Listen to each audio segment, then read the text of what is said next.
Dia 38 do jejum de 40 dias, e hoje vamos falar sobre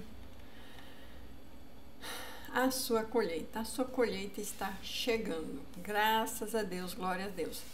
Mas cuidado, né? Nem sempre é bom. Tudo que o homem semear, isto ceifará. Está escrito no livro sagrado, na Bíblia. Há um tempo certo para tudo debaixo do céu. Então, do mesmo jeito que a colheita sempre pode ser muito bom para quem é bom, para quem não é, pode ser que a colheita seja algo assustador. A colheita espiritual é o resultado das sementes que você tem lançado com fé, com lágrimas e com orações, com amor e obediência à palavra de Deus. Talvez o que você venha plantando ninguém viu até agora, mas vão ver quando você ceifar. Ninguém via regado com lágrimas silenciosas e esperando no solo seco, né? Mas Deus viu cada semente que você plantou, cada lágrima que você derramou, cada ato de fidelidade em se manter no propósito. E o Senhor, Ele é o Senhor da colheita. O que parecia perdido está apenas sendo preparado. O tempo da colheita é o tempo em que o invisível se torna visível para todos. E as promessas, elas florescem. O céu responde com abundância quem plantou boas sementes. Salmo 126:5. Os que com lágrimas semeiam, com júbilo ceifarão. Oh, aleluia! A colheita espiritual é apenas receber bênçãos materiais? Não. A colheita espiritual é também receber bênçãos emocionais e em todas as outras áreas da vida. É ver o caráter de Cristo sendo formado em nós, é colher paz, maturidade, segurança emocional e espiritual, uma fé inabalável e a comunhão com o Espírito Santo. Então, continue firme, plantando, porque, né? Mantenha as mãos limpas, o coração puro e os olhos fixos em Jesus. E celebre o tempo de espera, porque a promessa está brotando. E quando o fruto aparecer, lembre-se de que a glória é de Deus, porque é Deus que dá a vida, que dá o crescimento. Você pode ter feito a tua parte, mas Deus dá o principal. Esse é um tempo de colheita espiritual também. Deus está transformando as suas lágrimas em testemunho, e o que era dor em um propósito, e o que parecia ser um atraso, mas num milagre perfeito. Prepare o celeiro da fé. O céu está liberando abundâncias para a sua vida. Estou trazendo essa mensagem hoje porque Deus me mostrou campos de colheita. E Ele falou que os campos estão maduros e faltam trabalhadores. E eu senti isso no meu sonho. Eu andava num milharal muito grande e eu não sabia o que fazer. Eu me desesperava no meio daquele milharal. Aí eu acordei e aí eu dormi de novo. Eu andava no meio de uma plantação de trigo muito grande, muito alto, com muitas espigas, e não tinha quem ajudasse a colher aquilo ali. Então eu vejo que a gente está sim num tempo de colheita e as pessoas não estão ajudando a colher, a recolher as sementes de trigo. O povo está preocupado com a aparência do joio, que é muito lindo, muito belo. Os mornos, né? Os mornos que são aquele nem quente nem frio, vivem de qualquer jeito, mas o trigo mesmo que precisa ser colhido, que são as pessoas que estão prontas para receber o evangelho verdadeiro, o evangelho sem enfeites e decorações, o evangelho puro e simples, de que Cristo veio ao mundo para morrer pelo pecador, e todo aquele que nele crê será salvo. Então não precisa muita historinha em torno disso, porque nessa religião assim, nessa assim, nessa assim, assim. Aí você mais confunde quando você começa a querer falar de religião. As pessoas precisam de Cristo.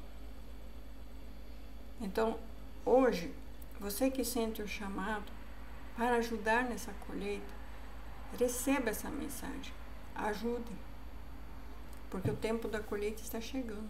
Já é, né? Jesus falou, né, que os campos estão maduros, faltam trabalhadores. As almas estão carentes da mensagem da verdade. Não dessa mensagem da hipergraça, dessa mensagem da hiperabundância, mas da mensagem que consola o coração. Uma mensagem pura e simples. O cristianismo como ele é, na raiz, em que o sangue de Jesus tem poder, o Espírito Santo tem poder, e não é necessário. Hoje em dia, a gente vê praticamente todas as religiões levando como se fosse um grande negócio. Aí a pessoa até entra de uma maneira espiritual, mas depois que está lá dentro virou um negócio, que é uma competição de quem tem mais, de quem vai ser mais, e qualquer pessoa na rua não tem valor nenhum. Aí se torna aquela...